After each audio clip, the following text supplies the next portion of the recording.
আসসালামু আলাইকুম। ষষ্ঠ শ্রেণীর সকল শিক্ষার্থীকে বাংলাদেশ ও বিশ্ব পরিচয় ক্লাসে স্বাগত জানাচ্ছি।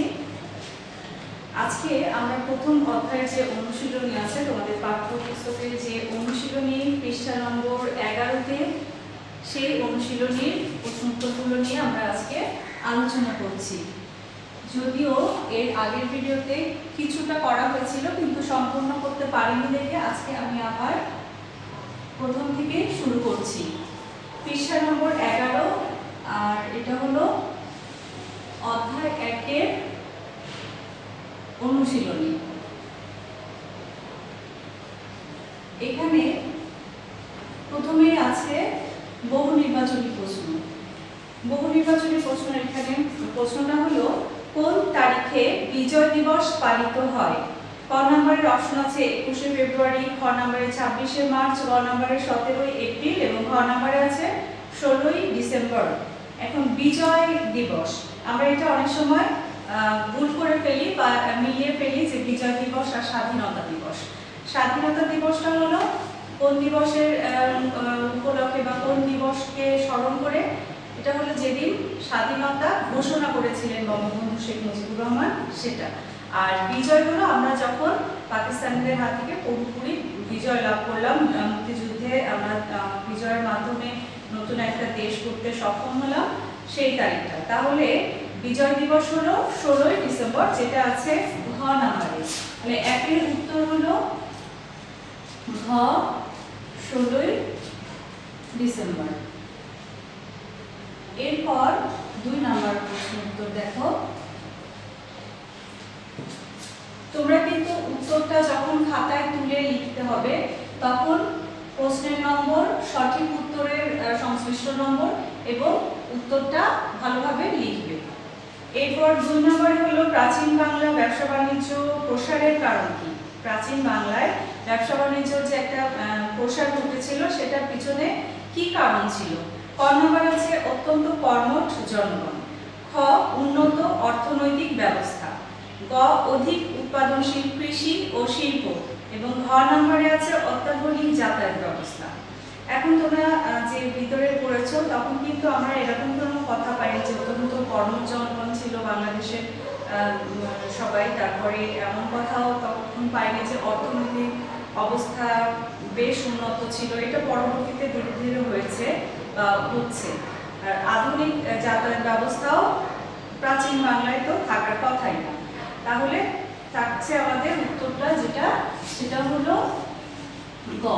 আমরা এই বিষয়ে পড়েছিলাম যে আমাদের প্রাচীন বাংলাদেশ কৃষি প্রধান ছিল এবং এখানে কৃষির ব্যাপক উৎপাদন হতো। এই উৎপাদনে উদ্বৃত্ত থাকতো, অর্থাৎ নিজেদের ঘাটতি প্রয়োজন মেটানোর পরে আবার আমরা কিছু কিছু জিনিস বিদেশেও রপ্তানি করতে পারতাম এবং ছোট ছোট কুটির শিল্প গড়ে উঠেছিল, যেগুলো নাকি দেশের চাহিদা পূরণ করার পাশাপাশি বাইরেও বেশ খ্যাতি অর্জন করেছিল এবং যার জন্য এটার প্রসার লাভ করেছিল। এবং এই দুইটার কারণেই কিন্তু ব্যবসা বাণিজ্যের প্রসার হয়। তাহলে গ নাম্বারের উত্তর আছে অধিক উৎপাদনশীল কৃষি ও শিল্প, সেটাই আমাদের লিখে ফেলতে হবে। অধিক উৎপাদনশীল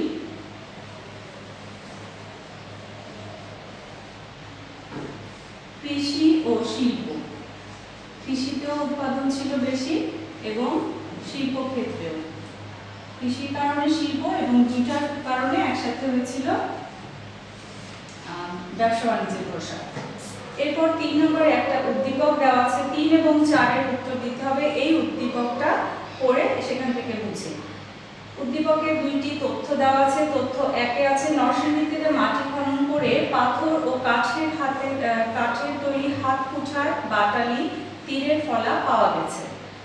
আর 2 নম্বর তথ্যে আছে ঢাকার একটি বিদ্যালয়ের 6ষ্ঠ শ্রেণীর শিক্ষার্থীরা সভ্যতার নিদর্শন দেখার জন্য বগুড়া ও নরসিংদীতে শিক্ষা সফরে যায়। এখানে 3 নম্বর প্রশ্নের ভিতরে আছে, দেখো তথ্য 1 কোন যুগকে নির্দেশ করে? উদ্দীপকে যে তথ্য 1 আছে সেখানে কোন যুগটাকে নির্দেশ করা হয়েছে? নরসিংদীতে মাটি খনন করে পাথর ও কাঠের তৈরি হাত কুঠার। নরসিংদীতে কোন নরসিংদীর ওয়াডি বটেশ্বরে আমরা যে প্রত্নতাত্ত্বিক নগরের সভ্যতার নিদর্শন পেয়েছি সেটা কোন যুগের ছিল। এখানে ক নাম্বার আছে মধ্যযুগ। আমরা জানি মধ্যযুগ কখন, যখন মুসলমানদের শাসন আমল শুরু হয় এদেশে তখন সেটা। তারপরে খ নাম্বার আছে আধুনিক যুগ, অর্থাৎ ব্রিটিশ শাসনের সমাপ্তির পরে যে মুক্তিযুদ্ধ হলো, তারপরে আমরা আমাদের দেশ স্বাধীন দেশ পেলাম, এটা হলো আধুনিক যুগ। গ নাম্বার তাম্র প্রস্তর যুগ, আর ঘ নাম্বার প্রাগৈতিহাসিক যুগ বা প্রাচীন যুগ। তাহলে আমরা জানি যে নরসিংদীতে ওয়াডি বটেশ্বরে যে প্রাচীন সভ্যতা পাওয়া গেছে এটা প্রাগৈতিহাসিক যুগে। তাহলে আমরা সেটাই এখানে লিখে ফেলব। তথ্য 1 থেকে আমরা প্রাগৈতিহাসিক যুগের উল্লেখ পাচ্ছি। প্রাগৈতিহাসিক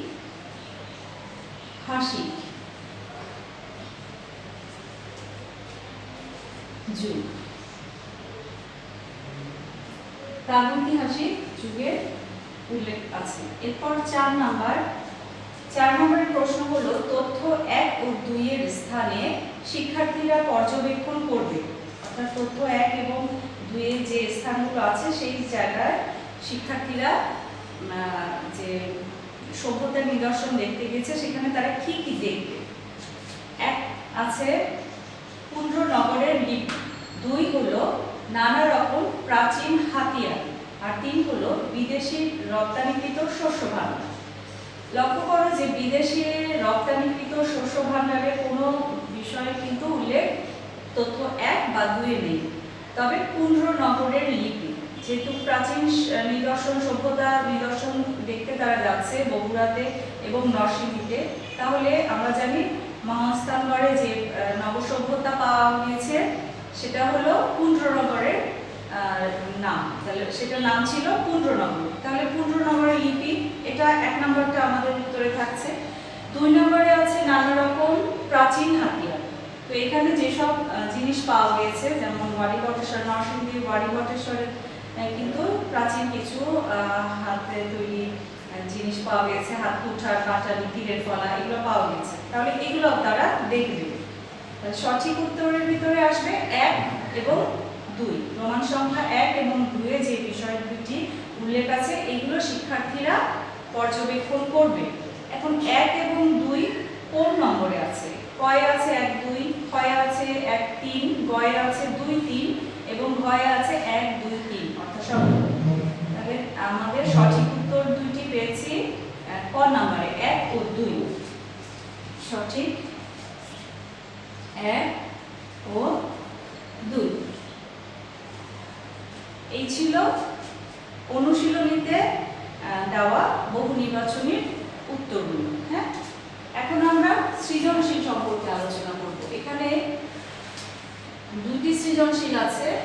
2টি সৃজনশীলের মধ্যে আমরা প্রথমে অবশ্যই 1 নম্বর সৃজনশীলটা করব। সৃজনশীলের ক্ষেত্রে তোমাদের একটা উদ্দীপক থাকবে। সেই উদ্দীপকটা হয়তো বইয়ের সরাসরি বই থেকে নামানো। সেটা একটা এই উদ্দীপকটা পড়ে তোমার বই সম্পর্কে যে জিনিসগুলো তোমরা বইয়ের বিষয়বস্তু পড়েছো এই সম্পর্কে একটা মিল বা অমিল কিছু একটা খুঁজে পাওয়া যাবে এবং তার ভিত্তিতে দুইটার উপরে একটা ব্যালেন্স করে উত্তরগুলো লিখতে হবে। সেখানে ক খ গ ঘ 4টা প্রশ্ন থাকবে। এই উদ্দীপক পড়ে ক থেকে ঘ পর্যন্ত প্রশ্নের উত্তর তুমি দিবে। এখানে ক নাম্বারে যে প্রশ্নটা থাকবে সেটার জন্য মান থাকবে, উত্তরের মান থাকবে 1। তো 1 নাম্বার প্রশ্নের উত্তর দেওয়ার জন্য তোমাকে যে প্রশ্নটা দেওয়া হবে সেটা হলো বইয়ের ভিতর থেকে আসবে, অর্থাৎ জ্ঞানমূলক, যেটা তুমি বইয়ে পেয়েছো সেই বিষয়ে কোনো একটা প্রশ্ন করা হবে। এবং খ নাম্বারে একটা প্রশ্ন থাকবে যেটা নম্বর থাকবে 2। এখানে তুমি একটু ছোট করে হয়তো ব্যাখ্যা দিতে হবে। 2 নম্বরের যেহেতু উত্তরটা এক কথায় উত্তর দিয়ে দিলে হবে না, আর সেটার জন্য যে উত্তরটা তুমি পাবে তোমার বইয়ের ভিতর থেকে, এটা জ্ঞানমূলক হলেও সেটা একটু বর্ণনামূলক, ব্যাখ্যা দিতে হবে। যেমন আমি ক খ নিয়ে যেটা আলোচনা করেছি সেই দুটো প্রশ্ন উত্তর দিব। আগে আমরা উদ্দীপকটা দেখি। এখানে উদ্দীপকে একটা ছক আছে, তোমরা তোমাদের বইয়ের পৃষ্ঠা নম্বর 11 থেকে এই সৃজনশীল 1টা দেখো। এখানে একটা ছক আছে। প্রথম ছকের ঘরে আছে বাঁদিকের ছকে প্রধান ফসল ধান, প্রচুর ধান উৎপাদন, রপ্তানিকৃত দ্রব্য চিংড়ি ও ব্যাং। আর তথ্য 2 একটা আছে সেটা মানে এই ছকের ডান দিকে যে ছকটা আছে সেখানে তথ্য 2 এ আছে আকাশপথে আমেরিকায় তৈরি পোশাক রপ্তানি পাটজাত দ্রব্য বিশ্বব্যাপী প্রশংসিত। এবার ক নম্বরের প্রশ্নটা হয়েছে কোন সম্রাট 50টি বৌদ্ধ বিহার নির্মাণ করেন? কোন সম্রাট 50টি বৌদ্ধ বিহার নির্মাণ করেন? আমরা জেনেছি যে পাল বংশের রাজারা বা সেন বংশের রাজারা বেশ ধর্মপ্রাণ ছিলেন, তারা পণ্ডিত ব্যক্তি ছিলেন এবং পাশাপাশি তারা সাহিত্যকর্ম করতেন বা রচনা করতেন বা অন্যান্যদের উৎসাহিত করতেন এবং শিক্ষার প্রসার ঘটে। পাল বংশে ব্যাপকভাবে শিক্ষার প্রসার ঘটে এবং তারা এই শিক্ষার প্রসারের জন্য বহু বৌদ্ধ বিহার নির্মাণ করেছেন, যেগুলো আমরা এখনো পাই। এখন এক কথায় যদি আমরা উত্তর দিতে যাই তাহলে এটা জ্ঞানমূলক, অর্থাৎ আমরা এটা বইয়ের মধ্যে পেয়েছি। আমরা বইয়ে যে আলোচনা করেছি সেখানে আমরা এই তথ্যটা পেয়েছি। আর এই উত্তরটা হলো ধর্মপাল, রাজা ধর্মপাল 50টি বৌদ্ধ বিহার নির্মাণ করেছিলেন। তাহলে এখানে আমরা ক নাম্বার দিয়ে সৃজনশীল 1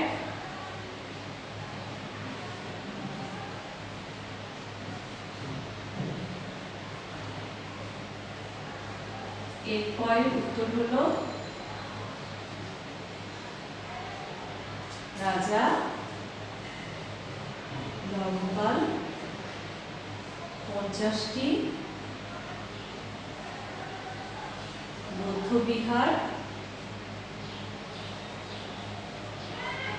নির্মাণ করেছিলেন।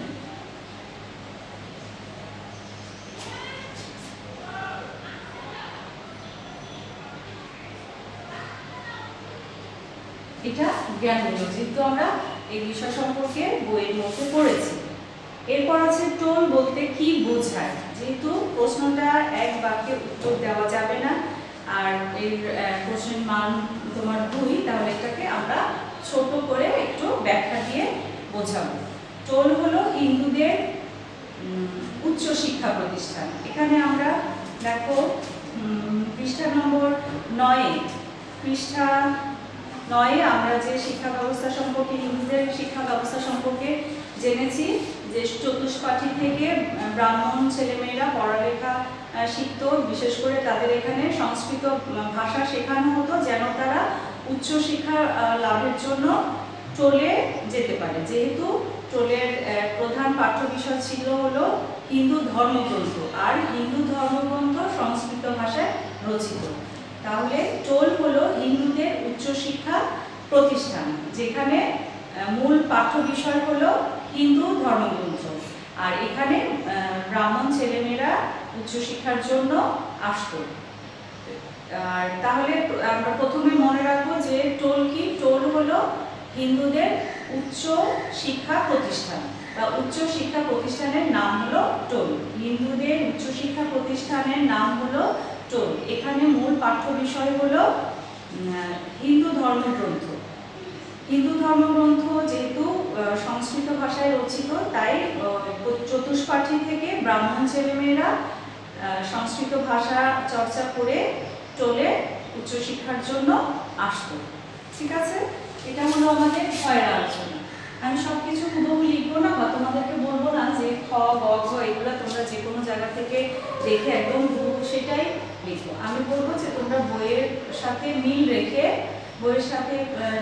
রেখে যেটুকু তুমি বুঝেছো সেই বিষয়টা এখানে তুলে ধরবে। এরপর আমাদের আসবে গ নম্বর প্রশ্ন, যেটার উত্তরের মান থাকবে, উত্তরের জন্য মান থাকবে 3, গ এর জন্য 3।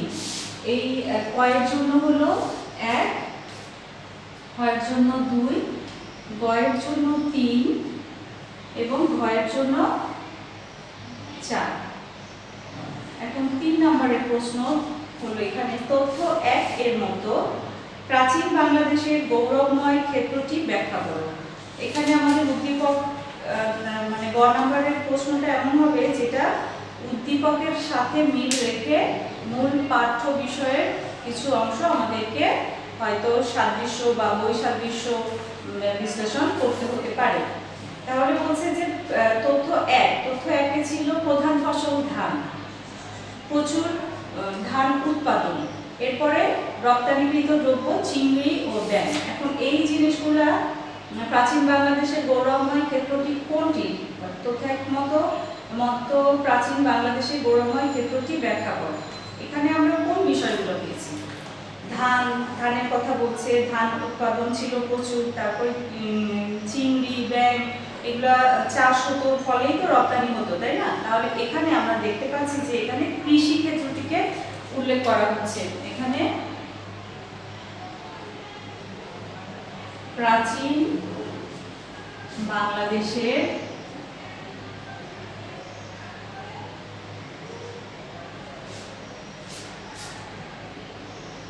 গৌরব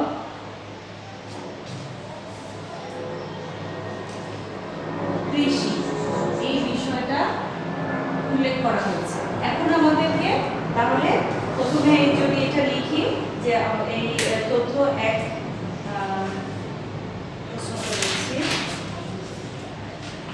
তথ্য একের মতো প্রাচীন বাংলাদেশের গৌরবময় ক্ষেত্রটি হলো প্রাচীন বাংলার কৃষি। তারপরে আমরা কৃষি সম্পর্কে যেটুকু আমাদের এই পাঠ্যপুস্তকে আমরা জেনেছি সেই জিনিসগুলো গুছিয়ে নিজের ভাষায় তুলে ধরব। ঠিক আছে? যেমন কৃষির প্রধান উৎপাদনশীল ফসলটি ছিল ধান, এর পাশাপাশি আখ, তামাক, যেগুলো সুপারি, তারপরে আম, কাঁঠাল, কলা, নুন এগুলো উৎপাদন করা হতো। তারপরে গুড় এবং চিনির খ্যাতি ছিল, যেগুলো বিদেশেও রপ্তানি করা হতো। এই জিনিসগুলো আমাদেরকে তখন বইয়ের যে তথ্যগুলো সেগুলোকে সাজিয়ে গুছিয়ে উত্তরটা লিখতে হবে। এরপর ঘ নম্বরে যে প্রশ্নটি আছে, ঘ নম্বরে কি প্রশ্ন আছে? ঘ নম্বরের প্রশ্ন আছে তথ্য 2 এ উল্লেখিত বিষয়গুলো প্রাচীন বাংলাদেশের গৌরবের সাথে সাদৃশ্যপূর্ণ, মতামত দাও। অর্থাৎ এখানে যে কথাটা বলা আছে যে তথ্য 2 এ উল্লেখিত বিষয়গুলো, তথ্য 2 এর বিষয়গুলো কি ছিল? যে আকাশপথে আমেরিকায় তৈরি পোশাক রপ্তানি, পাটজাত দ্রব্য বিশ্বব্যাপী প্রশংসিত। তো এই বিষয়গুলো প্রাচীন বাংলাদেশের গৌরবের সাথে সাদৃশ্যপূর্ণ। প্রাচীন বাংলার গৌরব কি কি ছিল? সেখানে আমরা দেখেছি যে প্রাচীন বাংলায় কৃষি এবং শিল্পের একটা প্রসার হয়, যার ফলে এখানে ব্যবসা বাণিজ্য ধীরে ধীরে প্রসার করতে থাকে। এবং এখানে তাহলে কুটির শিল্প বলা যেতে পারে, যে এটা কুটির শিল্পের একটা, যেমন পাটজাত দ্রব্য বিশ্বব্যাপী প্রশংসিত, এটার সাথে আমরা কুটির শিল্পের মিল পাচ্ছি বা সাদৃশ্য পাচ্ছি। আর তৈরি পোশাক রপ্তানি হতো আমেরিকায়, এটা তাহলে কি হতো? ব্যবসা হচ্ছে, এখানে আমাদের ব্যবসা বাণিজ্য। তাহলে প্রাচীন বাংলাদেশের কুটির শিল্প ও ব্যবসা বাণিজ্য এই গৌরবময় বিষয়গুলোর উপর সাথে সাদৃশ্যপূর্ণ। তথ্য 2 এ উল্লেখিত বিষয়গুলো প্রাচীন বাংলাদেশের গৌরবের বিষয় কুটির শিল্প এবং ব্যবসা বাণিজ্যের সাথে সাদৃশ্যপূর্ণ। তারপরে আমরা লিখব কেন, কি কি কারণে কুটির শিল্প তখন বেশ গৌরবের বিষয় ছিল।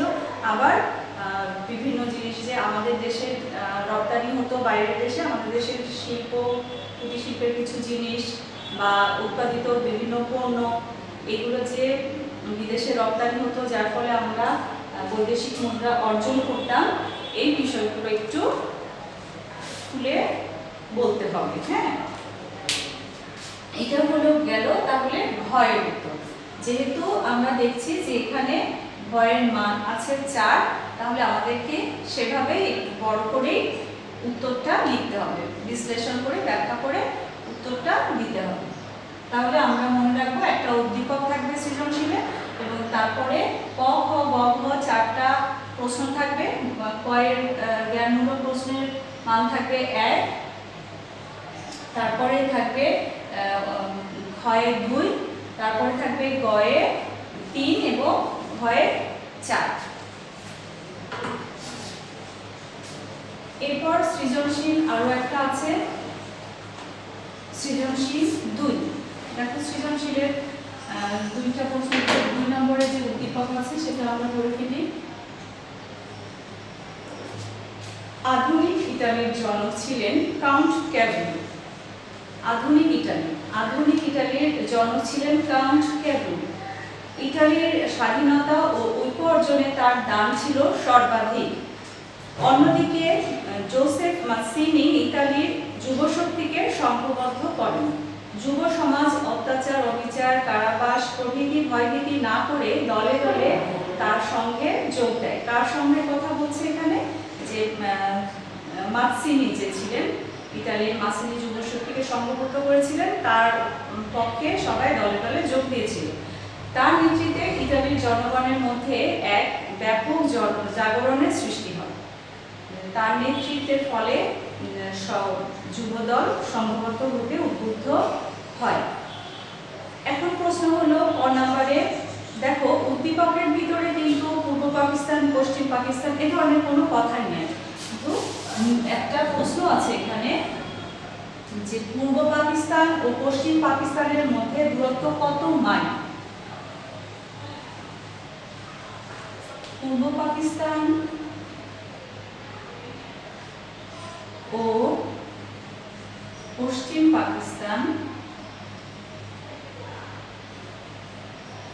পাকিস্তানের মধ্যে দূরত্ব কত মাইল? কত জায়গায় আমরা লিখব 1200 মাইল। এটা জ্ঞানমূলক। এই প্রশ্নটার সাথে পরবর্তী প্রশ্নগুলো সাদৃশ্যপূর্ণ হবে, অর্থাৎ উদ্দীপকে যে বিষয়গুলো উল্লেখ করা হয়েছে সেই বিষয়গুলো আসবে আমাদের দিয়ে গ বা ঘয়ে। এখন গ ঘয়ের সাথে কিন্তু আবার এই জিনিসগুলো সাদৃশ্যপূর্ণ হবে বা ক বা ক্ষয়ের প্রশ্নের সাথে একটু মিল থাকবে। কিভাবে দেখো ধীরে ধীরে আমরা সেটা দেখতে পারবো। খ নম্বরের প্রশ্ন আছে, পাকিস্তান সরকারের বিরুদ্ধে সর্বস্তরের বাঙালি ঐক্যবদ্ধ হয়েছিল কেন? ব্যাখ্যা করো। এখন আমরা জানি যে পাকিস্তান সরকার বাংলাদেশের উপরে বিভিন্ন সময় শুরু থেকেই 1947 সালে যে দেশ বিভাগ হলো, ব্রিটিশরা চলে গেল, তারপর থেকেই পূর্ব পাকিস্তান এবং পশ্চিম পাকিস্তানের মধ্যে 1200 মাইলের ব্যবধানের কারণে বা বিভিন্ন ধরনের ব্যবধানের কারণে আমাদেরকে নিপীড়ন, অত্যাচার, শোষণ সহ্য করতে হয়েছিল। এবং যখন পর্যায়ক্রমে তারা আমাদের দেশের ভাষা, সংস্কৃতি, অর্থনীতি, এমনকি রাজনৈতিক ক্ষমতার উপরে হস্তক্ষেপ করে থাকলো এবং অত্যাচার চালাতে থাকলো, তখন কি হলো যে আমাদের একজন নেতা আসলেন, যিনি আমাদের সবাইকে, সর্বস্তরের বাঙালিকে একত্রিত করলেন তার নেতৃত্বের মাধ্যমে, এবং আমরা ঐক্যবদ্ধ হয়ে নিজেদের স্বাধীনতার জন্য, নিজেদের অধিকার আদায়ের জন্য পাকিস্তানের বিরুদ্ধে মুক্তিযুদ্ধ করেছিলাম। এই বিষয়গুলো এখানে লিখতে হবে। তাহলে দেখো যে এবার কিন্তু কিছুটা উদ্দীপকের সাথে আমাদের মিল আসছে ধীরে ধীরে। যেমন ঐক্যবদ্ধ হওয়ার কথা আসছে, সর্বস্তরের বাঙালিরা ঐক্যবদ্ধ হয়েছিল আমাদের একজন নেতার কারণে এবং অন্যান্যদের মানে পশ্চিম পাকিস্তানি শাসকদের শোষণের কারণে। ঠিক এমনি কিন্তু কথা বলা আছে যে ইতালির একজন জোসেফ মাসিনি নামক যুবক, সে কি করেছিলেন, নেতা কি করেছিলেন, যুবশক্তিকে সংঘবদ্ধ করেছিলেন কিসের বিরুদ্ধে? এই যে অত্যাচার, অবিচার, কারাবাস, এইগুলোর বিরুদ্ধে। কিছুটা মিল কিন্তু আমরা ক্ষয়ে পেলাম। হ্যাঁ, তাহলে কেন সংঘবদ্ধ হয়েছিলাম, ঐক্যবদ্ধ হয়েছিলাম বাঙালিরা? আমাদের অধিকার আদায়ের জন্য। এটাই আরেকটু বড় করে ব্যাখ্যা করে লিখতে হবে। গ নম্বর, এবার দেখো সরাসরি উদ্দীপকের সাথে প্রশ্নের মিল থাকবে এবং সেই ধারাটা আমাদের যে মূল বইয়ের বিষয়বস্তু সেটার সাথে মিলবে। কাউন্ট ক্যাভিলির মধ্যে কোন মহান নেতার প্রতিচ্ছবি লক্ষ্য করা যায়? কাউন্ট ক্যাভিলি কে ছিলেন? উদ্দীপকে দেখো আধুনিক ইতালির জনক ছিলেন কাউন্ট ক্যাভিলি। আধুনিক ইতালির জনক। কাউন্টেবল। আর এখানে বলছে কাউন্টেবলের মধ্যে কোন মহান নেতার, আমাদের দেশে কোন মহান নেতা, আমাদের জাতির জনক কে? বঙ্গবন্ধু শেখ মুজিবুর রহমান। তাহলে এখানে তার প্রতিচ্ছবি লক্ষ্য করা যাচ্ছে। কাউন্টেবলের মধ্যে আমাদের মহান নেতা বঙ্গবন্ধু শেখ মুজিবুর রহমানের প্রতিচ্ছবি লক্ষ্য করা যায়। এই কথাটা আমরা প্রথমে লিখব, প্রশ্নের সাথে মিল রেখে এই উত্তরটা লেখার পর তারপরে নিচে সেটা ব্যাখ্যা করা হলো। এরপর উদ্দীপকে কি বলা আছে এবং আমাদের যে নেতার কথা বললাম বঙ্গবন্ধু শেখ মুজিবুর রহমান, তিনি কিভাবে আমাদেরকে আমাদের জাতিকে বিশ্বের কাছে তুলে ধরেছিল, তিনি কেন আমাদের জাতির জনক, সেই বিষয়গুলো ব্যাখ্যা করে লিখব। এবং সবশেষে আমরা এভাবে শেষ করব যে উপরের আলোচনা থেকে আমরা দেখতে পেলাম যে আমাদের মহান নেতা বঙ্গবন্ধু শেখ মুজিবুর রহমানের প্রতিচ্ছবি লক্ষ্য করা যায় উদ্দীপকের কাউন্ট ক্যাভুরের, যিনি ছিলেন ইতালির মানে আধুনিক ইতালির জনক। তার এইভাবে শেষে একটু প্রশ্নের সাথে মিল রেখে একটা উপসংহার টানব। প্রতিটা প্রশ্নের সময় আমরা খেয়াল রাখবো, যদি সেটা বড় প্রশ্ন হয় তাহলে একটা সূচনা অংশ রাখবো, তারপরে দুইটা ধাপ থাকবে, একটা উদ্দীপকের বিষয়টা বিশ্লেষণ হবে আর একটা হলো আমাদের মূল পাঠ্য বিষয়টা বিশ্লেষণ হবে। তাহলে ব্যাখ্যার দুটা ধাপ শেষ করার পর আমরা গিয়ে লাস্টে একটা উপসংহার টানবো বা একটা ফিনিশিং দিব, ঠিক আছে, যেটা প্রশ্নের সাথে মিল থাকবে। এই গেল বয়ের কথা। এরপর আসছে ঘ। ঘয়ের প্রশ্নটা কি আছে দেখো, মাসিনির মতো উত্তর নেতার নেতৃত্বের ফলে বাংলাদেশ স্বাধীন হয়েছিল। মাসিনির মতো, তাহলে মাসিনি ছিলেন হলো ইতালির একজন নেতা যিনি যুবশক্তিকে সংঘবদ্ধ করেছিলেন।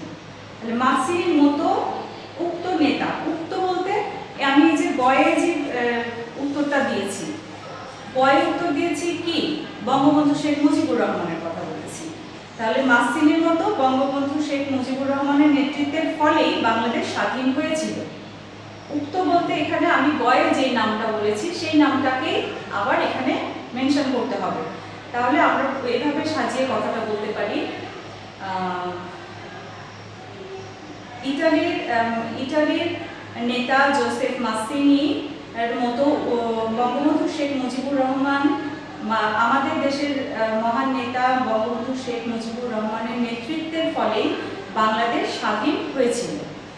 এরপর আমরা বলবো যে মাসিনি কি করেছিলেন, তার মাধ্যমে যুব সমাজে কোন কোন বিষয়গুলো উপেক্ষা করে, ভয়ভীতিকে উপেক্ষা করে দলে দলে সংঘবদ্ধ হয়েছিল এবং যার ফলে ব্যাপক জনগণের মধ্যে একটা সাড়া পড়ে যায়, সেই কথাগুলো কিছুটা বলে তারপরে নিচের প্যারাতে আমরা দিব তখন বঙ্গবন্ধু শেখ মুজিবুর রহমান আমাদের জন্য কি কি করেছিলেন। তিনি যে আমাদের সব বাঙালি, সর্বস্তরের বাঙালিকে একত্রিত করেছিলেন, বিশাল জনসভার মাধ্যমে আমাদের কাছে স্বাধীনতার ডাক দিয়েছিলেন। তারপরে 25শে মার্চের সেই ভয়াল রাতে তিনি স্বাধীনতা ঘোষণা করেছিলেন, যার ফলে তাকে কারাবন্দী থাকতে হয়েছিল দীর্ঘ এই 9 মাস যে যুদ্ধ চলাকালীন তাকে পাকিস্তান কারাগারে বন্দী রাখা হয়েছিল। এই পুরো বিষয়টা আমরা একটু খুলে বলবো এবং তারপর বাংলাদেশ কিভাবে স্বাধীন হলো সেটাকে লিখে শেষ করব। এবং আবার বলছি যে গ এবং ঘয়ের উত্তরে তোমরা 3 থেকে 4টা ধাপ রাখবে। শুরুতে একটা, মাঝখানে বর্ণনা বিশ্লেষণ দেবে, 2 ধাপের বিশ্লেষণটা আবার 2 ধাপ, যে একটু উদ্দীপকের কথা লিখবে, তারপরে আবার মূল যে আমাদের পাঠ্য পুস্তকে আমরা যে বিষয়টা উল্লেখ করছি সেটার ব্যাখ্যা দিবে এবং শেষে একটা সুন্দরভাবে ফিনিশিং টানার জন্য, শেষ করার জন্য একটু কথা বলবে, যেটা সম্পূর্ণ বিষয়টাকে তুলে ধরবে। উপরের আলোচনা থেকে আমরা দেখতে পেলাম যে মাসিনির মতন আমাদের দেশের মহান নেতা বঙ্গবন্ধু শেখ মুজিবুর রহমানের নেতৃত্বের ফলে, দেখো আমি কিন্তু আসলে বইয়ের দিকে তাকাচ্ছি এই প্রশ্নটার সাথে উত্তরের মিল রাখার জন্য। এখানে যেই কথাগুলো বলা আছে আমি সেই কথাগুলো সাজিয়ে শেষের দিকে লিখব। তাহলে মাক্সিনির মতো আমাদের দেশের মহান নেতা বঙ্গবন্ধু শেখ মুজিবুর রহমানের নেতৃত্বের ফলেই বাংলাদেশ স্বাধীন হয়েছিল, কথাটি যথার্থতা খুঁজে পেলাম বা কথাটি মূল্যায়ন করা যায়। এই ধরনের কিছু একটা আমরা গুছিয়ে সুন্দরভাবে প্রশ্নের উত্তর শেষ করব। তাহলে আজকে আমরা যে দুইটি অনুশীলনীর সৃজনশীল নিয়ে আলাপ করেছি, পরীক্ষায় কিন্তু বা যে কোনো জায়গায় কিন্তু সবসময় যে এইখান থেকেই প্রশ্ন হবে, সৃজনশীল কোনো নির্দিষ্ট বিষয় নয়, সৃজনশীল যে কোনোভাবে আসতে পারে। তবে এর যে ধারাটা, প্রশ্নের যে ধাপটা, যে সবসময় এখানে একটা উদ্দীপক থাকবে, সবসময় এখানে 4টা প্রশ্ন উল্লেখ করা থাকবে, সবসময় ক নম্বরের প্রশ্নে 1, হয় 2, গয়ে 3 এবং ঘয়ে 4 নাম্বার থাকবে এবং সেইভাবে আমাদেরকে বুঝে উত্তর দিতে হবে। এবং উত্তর দেওয়ার জন্য আমাদের যেমন জ্ঞানমূলক মানে জ্ঞান থাকতে হবে, বইয়ের বিষয়বস্তু সম্পর্কে জ্ঞান থাকতে হবে, সেটাকে একটু ব্যাখ্যা করে লেখার যে পারদর্শিতা সেটা থাকতে হবে এবং নিজে বুঝে নিজে সৃষ্টি করে কিছু লেখার অভ্যাস গড়ে তুলতে হবে।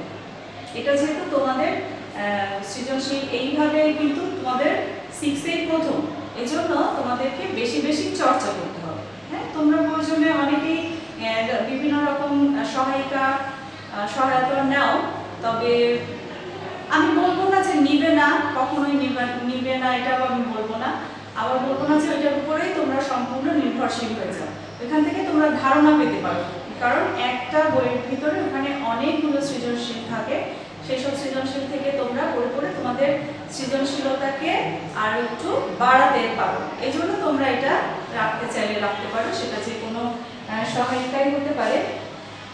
আর সব থেকে বড় কথা, নিজে লেখার চেষ্টা করবে। হ্যাঁ, এখান থেকে তুমি সহায়তা নেবে, তার মানে এই না যে তুমি সম্পূর্ণটা এটা দেখে দেখে লিখে ফেলবে, তুমি নিজে চেষ্টা করবে। কারণ প্রশ্ন কিন্তু কোনোভাবেই কোনো জায়গা থেকে হুবহু একইভাবে আসবে না, নাও আসতে পারে। এই জন্য ঠিক আছে, তাহলে আজকে ক্লাসে পর্যন্তই।